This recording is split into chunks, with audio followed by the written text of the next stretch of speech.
Voilà.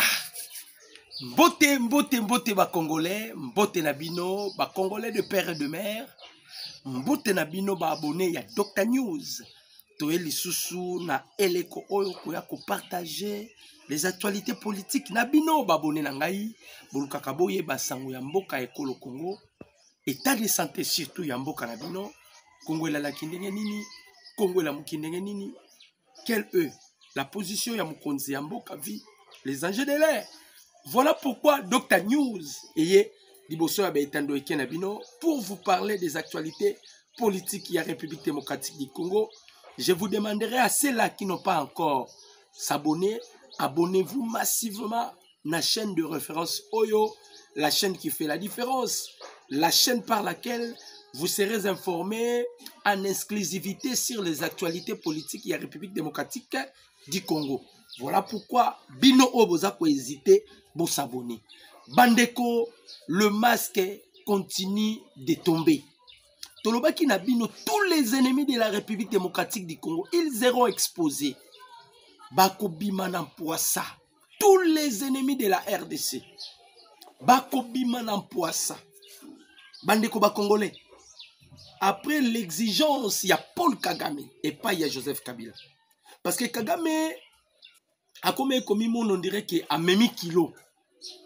Et Sengeli na mutoz wa pari ya kilo na e. Bomoni mba masque nenge komi kotombe. La liste est encore longue. Tolali Tolamuki, Franck Yongo est allé s'adhérer officiellement na AFC.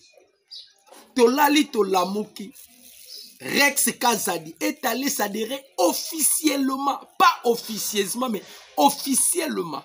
Non, ce sont les gens qui travaillaient avec Kagame dans les Noirs. Si ba chanza nationalité ba koma ba Rwandais. Ba sale la Kagame musala. Ba Rex Kazadi ba diaspora. Nani ayebaki ke Rex Kazadi pas à la M23. Nani ayebaki Franck Yongo pas à la M23. Ni t'était la diplomatie. Il y a président Félix. Qui pouvait en savoir? Les loyo, Tshisekedi a commis kobimisa nidité à moko na moko libanda. Il reste encore celle-là au bazan Assemblée nationale. Boyebi bango. Kagame alobi, je vais citer les noms. Mutuna muta banda kome ma charge na ye. Mundela kola la mukatata la aka kengande na bomaka batu. Ce n'est pas seulement moi qui tue les Congolais à l'est de la République. Il y a aussi des Congolais qui tuent leurs Congolais, qui tuent les Congolais. Il y a des Congolais qui sont encore babomi à ba Congolais. Biso tondo c'est la tombe nationale. Franck Diongo abimina poissa. Il faut savoir d'abord l'origine de Franck Diongo. Franck Diongo a outi wapi. Na 2006 élection. Franck Diongo azalaki allié ya Palou. Na mouvement lumumbiste progressiste na azalaka nango ya Lukuta. Palou aye ko sala allié na PPRD pour bapesa Joseph Kabila pouvoir. Parmi bato bakende ko s'adhérer ko sala allié Franck Diongo passe la kinakati. Ndeba Franck Diongo aza bato bapesa Kabila premier mandat na 2006. Alors, le col ba moboutiste bazalaka sima ya Kabila ebele ba pesi Kabila maele ba non. Oyo le col aza congolais et puis aza a défendre moi na nini ya Lumumba. Faut-il na opposition azala ka momemi sango. Ya makambo nyonso banda koleka na position ba elaka. C'est par là Joseph Kabila va prendre Franck Diongo. Atindi na opposition. Mboula na mboula Franck Diongo azala na opposition, il n'a jamais servi la RDC. À l'opposition, il faisait le travail pour Joseph Kabila et pour Paul Kagame. La preuve, tant qu'il qui en exil à Belgique. Bon, quand c'est que Zapamba, Paul Nani, Franck Diongo a joué avion à na Rwanda. Bazabatu babanda ko sale la ba Rwandais kala. Lokola Kagame a commis vers sa shit. Kagame veut maintenant que tout le monde au asala kanaye ba Congolais baye baye. Et grâce à président Félix sur ce plan sur le plan diplomatique, surtout sur sa diplomatie agissante. Mukonzamboka ningisi Kagame kokitabi. Non. Il faut que le monde sache. Ce n'est pas seulement Kagame qui tue les Congolais à l'est de la République. Mais il y a aussi des Congolais qui tuent les Congolais qui sont leurs frères. La preuve, Franck Yonga Bimi, Rex Kazadi Bimi. Et tika li lisusu banani o bino boyebite ba ko bima bango nyoso. Parce que quand Paul Kagame avait exigé Joseph Kabila, cette fois-ci, vous devez aussi apparaître. Que le monde sache, ce n'est plus seulement Kagame. On les a touché au Kagame Simbisi, Joseph Kabila. À sacrifier, à crucifier. Il y a encore d'autres là qui sont à l'Assemblée. Précieux les qui. Baneko. Tolobaka yango mais de fois. Biso surtout biso ba Congolais. Toi la facilité. Il y a quoi exposer ma bé à Moutou Libanda. Mais nous avons la difficulté à côté de s'appeler Batou Babola Moutazo Sala Libanda. Paul Kagame n'a pensé na ye, n'a rêve na ye. A tikalaka konzimate que un jour Congo et Kobimisa Moutou ou Akoko Isaïe après 32 ans du pouvoir. Le président de la République a promis à Kabiso. Alors je veux déboulonner le système Kabili. Torandaka compte quel était le système Kabili que le président Félix pensait déboulonner. Nous on pensait seulement c'était Joseph Kabila. Or le système Kabili est lié aussi avec le système néo-colonialisme. Il a déboulonné et le système Kabili et le système néo-colonialiste daté depuis 1884 à 1885, si 2025 kg. Après siècle, on a 37 ans d'années. Président Félix, botala sko dimension. Et donc, vendu ba siècle, on a ba siècle. Moutumo quoi y est, mais il faut avoir l'intelligence le plus élevée. Non, nous sommes parce qu'il a une mission que les gens jusque-là ne comprennent pas. Il n'y a que des Congolais avertis et conscients qui comprennent que effectivement, c'est qu'il y a une mission. Les Américains, c'est Messie a une mission. Un sénateur dit que Tshisekedi a sauvé les États-Unis d'Amérique. Il a une mission. Batouba Salignoso pour empêcher la voie par laquelle le président Félix voulait tracer les chemins. Quelle voie? Faire les accords avec les États-Unis d'Amérique. Parce que Batouba Banama Solo, il y a guerre dans l'Est de la République. C'est les Américains. Voilà pourquoi le président Félix a dit non, non, le coup la bangonde babanda solo, il faut tous zonge pas na bango basilisa masolo. Ces accords avec les États-Unis s'imposaient à ce qui concerne la résolution 2773, Kagame Tali, les tenants et les aboutissants. Babengie na doa, na doya. Balakisi les convenants s'ils ne s'inclinent pas devant la résolution 2773. Kagame a dit non. Je ne continuerai plus à me cacher. Mais je veux que tous les acteurs politiques au Babomba Mababima. C'est l'exigence de Paul Kagame. Ceux qui ont Rex Kazadiabimi, exigence de Paul Kagame. Ils sont avec nous des Congolais, mais pendant la mission des Rwandais. Pierrot Loire. A Otambola na passeport rwandais. Comment un Congolais comme Otambola na passeport rwandais? Pierrot Loire. Ce sont des gens qui travaillaient avec Paul Kagame dans les Noirs. Vous avez une origine, il y a infiltration. Ce n'est pas seulement au sein de l'armée. Il y a des Congolais qui sont rwandais. C'est-à-dire qu'ils sont des Congolais au Congo, mais ils ont déjà la nationalité rwandaise ailleurs. Ce sont eux qui nous ont infiltrés. Et ce sont eux qui donnent les informations. Et pas Nani. Paul Kagame. Rex Kazadi, Franck Yonga, Bamususu bazokende. Bamususu bazokende parce que Paul Kagame alobaki tous les acteurs politiques. Oyo baebi makambo ezalaka na Est, faut babima avant que je les cite leur nom. Et vous avez suivi le discours, il y a président Félix, quand on a commémoré Génocoste, dans le centre culturel. Le président Félix Alobi, Tous les preuves sont là. Nous sommes déjà d'accord avec la traité de Rome. Tous les coupables, personne ne sera épargné. Si ça demandera à ceux qui n'ont foutu à sacrifice les suprêmes, mais bateau baboma ba congolais, faut ba kangama. Faut ba kangama. Donc quand je vous dis ici, bah Joseph Kabila, bientôt là il y aura déjà un mandat d'arrêt contre Kabila. Tous les preuves sont réunis, sont là. Il s'est caché depuis Paul Kagame Sengia Bima. Je n'ai vu personne du PPRD à l'état dénoncé. Même lui-même Kabila. Quand Jean-Pierre Bemba disait que Kabila, c'est toi le patron de la M23. C'est toi le numéro 1 à Mobondo. À quelle Afrique du Sud? Non, charge le gouvernement congolais au Pesanga. Je suis innocent. Maintenant, Kagame a parlé. Si vous êtes innocent, les cas dénoncés.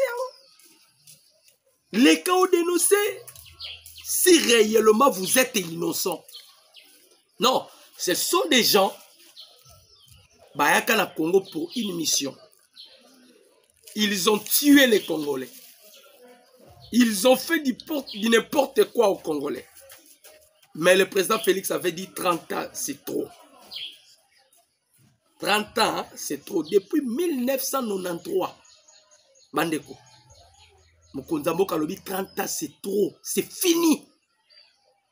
Voilà l'une des raisons au moment où le chef de l'État, il était dans l'obligation d'aller maintenant faire face avec les Américains et faire des coopérations directes sans passer par l'intermédiaire. Babengi Saki ba IM23 Nodoa, Babengi Saki Paul Kagame.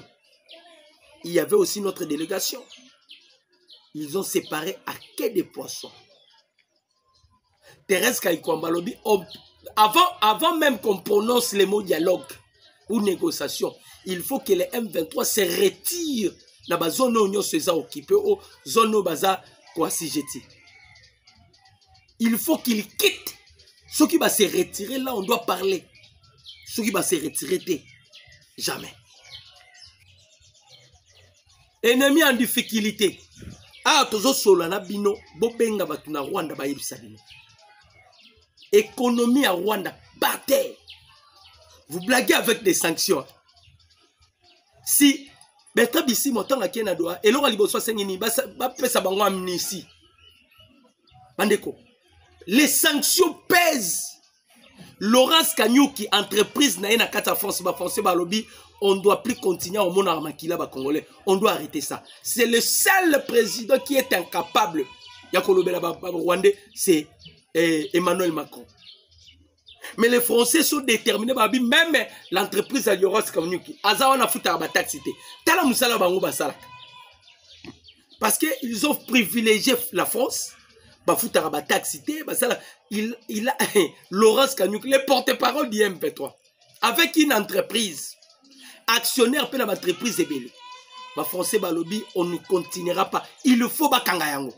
De la même manière que Donald Trump a fait aux États-Unis, tous les biens, il y a des autorités africaines confisquées. Côté on a trésor public américain. Ndeba Sengipe, entreprise, il y a Laurence Kanyuki na France, il faut Bakangayango. Il faut Bakangayango. Crise continue, le Rwanda vit avec les aides humanitaires pour votre information. Bien que le minerai peuvent intervenir, mais Rwanda vit avec les aides humanitaires. Mais tous les aides humanitaires maintenant, Bandeko, non, le président Félix est un homme fort. Un homme fort, un dieu amorphe. Un dieu qui change le masque. C'est un homme fort. Na niveau Kagame Zalilaki. Lelo Kagame sous embargo. Tous les aides humanitaires. Bakati. Les appuis budgétaires. Bakati. Le Rwanda maintenant subit le châtiment d'Itréo. Ndambala la raté. Bateau à Olive Lobby et Pelimoto.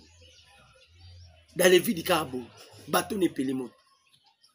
Tous les ennemis de la République démocratique du Congo exposés déjà. exposer ma masque comme Kokweya. Les églises catholiques aujourd'hui, ils n'ont plus de...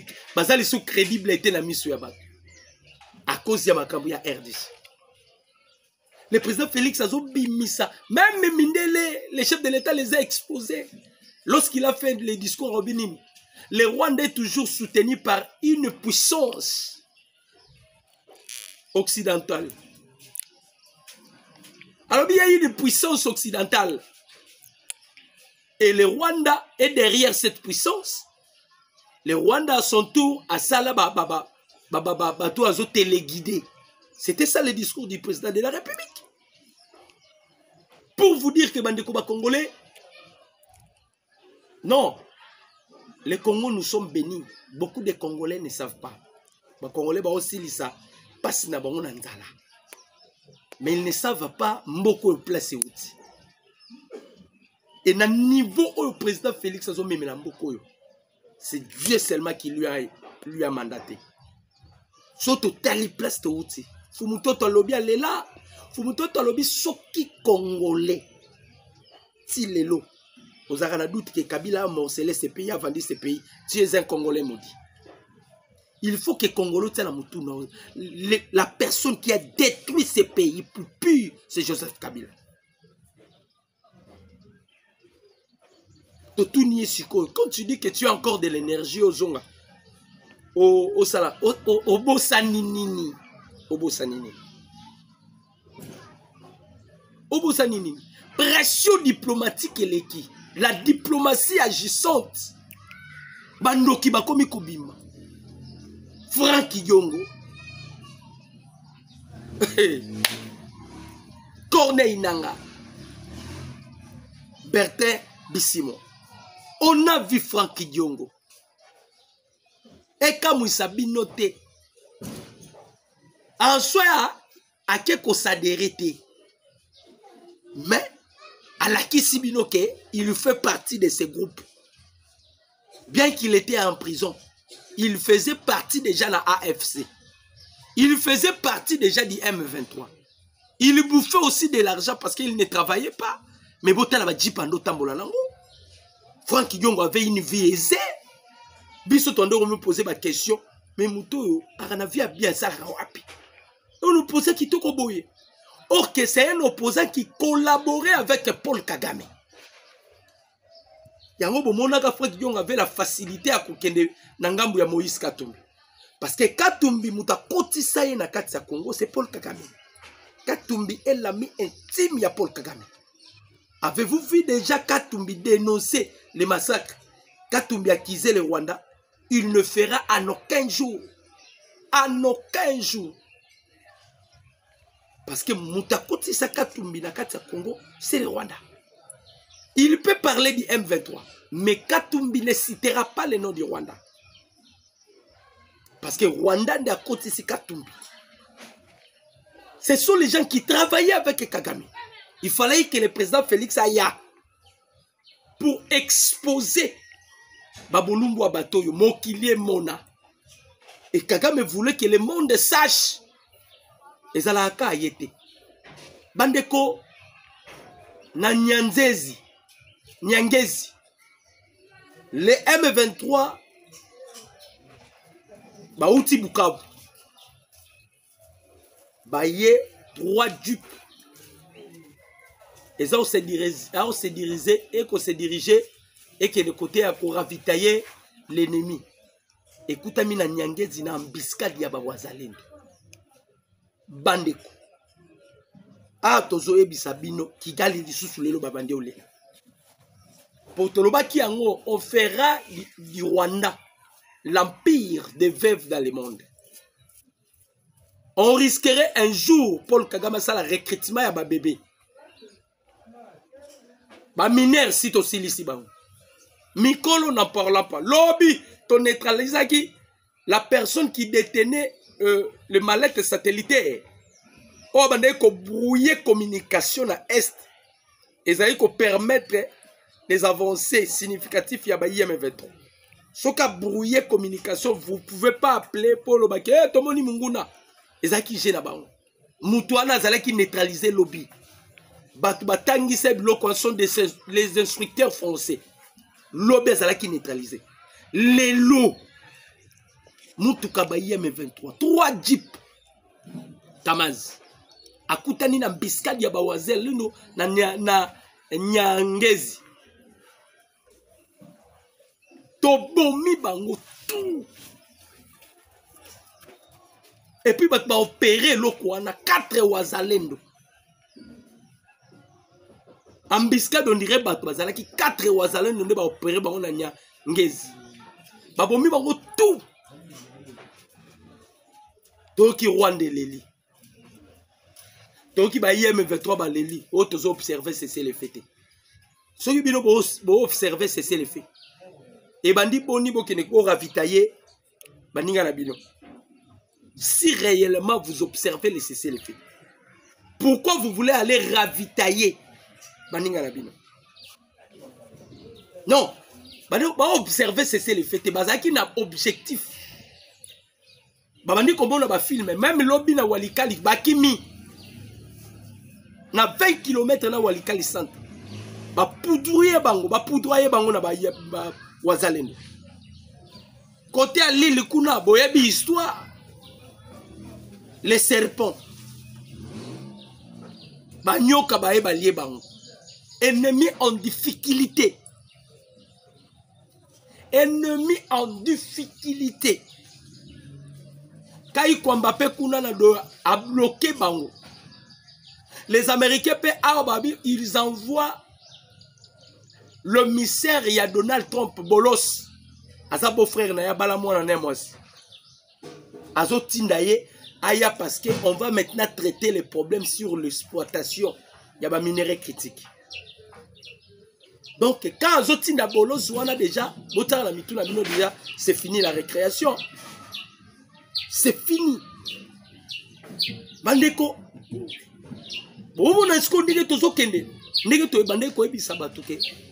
La guerre à l'Est, bientôt la prendra fin. Bientôt là, la guerre de l'Est prendra fin.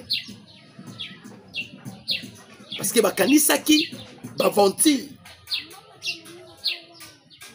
Mais Makamboza lisou Makambo ya va ventir. Makamboza Makambo va ventir. Le président Félix est déterminé. Jean-Pierre Bemba déterminé à outiko ça le recrutement ya ba ex-phase. Parce que opération ezoko takala mingi te. Kagame ultimatum ba pesa ki ekoki. Tango ekoki ne bomoni Kagame alobi non. Mutu na mutu abima sikoyo. Mokile mona bato basala kananga. Na bomaranga morote. Bien que je me suis à l'est signer des accords, même na doya. Kagame abimere mona muki a signé des accords. Kabila cherche même Museveni à intercéder pour naï. Tu veux dire Kabila, tu vivras les épines. Comme vous êtes ingrat devant le peuple congolais. Ce qui va vous suivre, ce sont des épines. Batongezo landa bango partout. Tongezo landa bango partout. Voler un peu bande congolais. Neto bande ko ebisa ba congolais. Nalobaki ne faut même pas juger le président Félix avant l'État parce que tozo sala et sa diplomatie, ça dès qu'a signé ba accord abimate. Hors de outil likolo ça dès qu'a robimate. Aussi longtemps les M23 ne sont pas encore retirés, ils ne sont pas encore retirés, c'est retiré pardon. Naba antito bien naba zone bazo occupé. La SADC et la SAMI DRC ne peut pas quitter Goma. Ba bloquer SADC. Ce qui va qui n'a pour permettre que les avions quittent pour que les parce que ce qui va bimaki ba fongoli aéroport. Ba avion comme ko kita ba navette comme au salama. Directement on peut proclamer directement République Moussousoukuna. C'était un coup. Tant SADC a bêté lokonaye kai kwamba lekeli bango na niveau likolo. Bino bonibo bima ndeni. Afin de quitter Awa, il faut à tout prix. Les M23 va se retirer. Vous voulez quitter, par contre les M23 sont encore là. Et Zalaki va gérer. On les a maintenant bloqués. Plus question de quitter.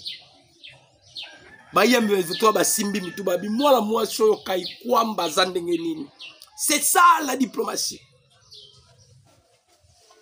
On a un ange gardienne. C'est elle qui accompagne le président Félix sur le plan diplomatique. Bisika Mukondambo ozala nkoko so Kaikwamba kota. Bisika Kaikwamba kozala nkoko so Mukondambo kakoti. C'est ça la diplomatie. Samedi hier senga betabi so dernier couteau zo KO. RKO penda. To bloquer yé. Il ne peut pas quitter. Hors de Outiwa Pilikolo. Pour comprendre que les États-Unis, pour leur intérêt, à ça la kabla quitter. États-Unis, pour leur intérêt, à ça la kabla quitter. Les États-Unis veulent maintenant que les États-Unis soient première position et que l'influence chinoise en Afrique est à la hauteur. Parce que le président Félix a coincé les Chinois à cause de l'hypocrisie. 4 mois, il n'y aura pas l'exploitation, il y a des minéraux dans le 4 mois. Tout ça, c'est pour bloquer la Chine. Parce qu'il y a connivence dans le Rwandais. Il voulait faire le business pendant que les Congolais meurent à l'est de la République. Il va faire la business, il y a guerre là. Il vous donne des CH4B et il part au Rwanda. Il donne au Rwanda les antidrones. On se posait la question, Chinois, et ça n'est pas quoi parce que et tous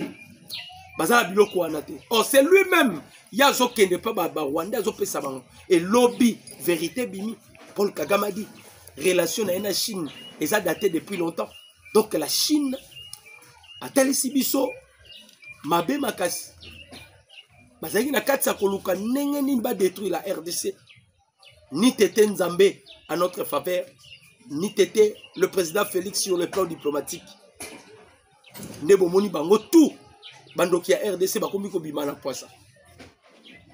Tous les sorciers de la République démocratique du Congo. Ba bimana poisa. Ba Franck Diongo. Qui pouvait y croire que Franck Diongo pas à M23? Qui pouvait y croire? Bon, masque Zokwe, na Robi Totikalina Misusu, dans l'Assemblée nationale. Ils étaient prêts à rejoindre Nanga. Et là, quand le président Félix a outi na Mouniche, beaucoup de Gilles Van Saye, j'ai maintenant la situation de la République démocratique du Congo entre mes mains. La situation est sous contrôle. Vous allez qui prêt à Kokima, mais je vous dis que je viens de gagner la diplomatie. Nye! Sony, batikali la Sony. Batikala yi kondimate. Bande kwa Congolais, nege tolobaka. C'était avec plaisir qu'on solo labino. Mon numéro c'est plus de 143 89 63 95 965. Mon numéro c'est plus de 143 89 63 95 965. Bino non, vous s'abonnez, que Dieu vous bénisse. Merci.